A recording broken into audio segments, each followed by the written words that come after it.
Уважаеми сънародници, днес по инициатива на нас, народните представители от Възраждане, внесохме вот на недоверие на правителството на сглобката, а мотивите са поради несправяне с политиката в сектор енергетика.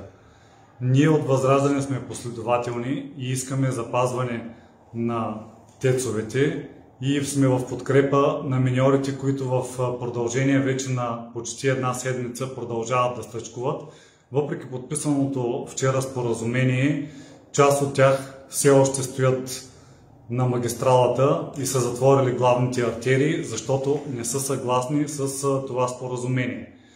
Политиката на Възраждане в тази сфера е много отдавна и ние продължаваме с нея. Ние държим на запазването на централите и тъй като те оказват изключително важно значение върху енергетиката, съответно върху българската икономика.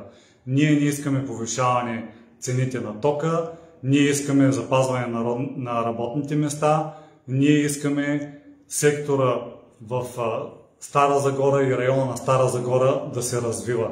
Затова внесохме вот на недоверие, който ще бъде разгледан през следващата седмица и ще бъде гласуван в петък следващата седмица.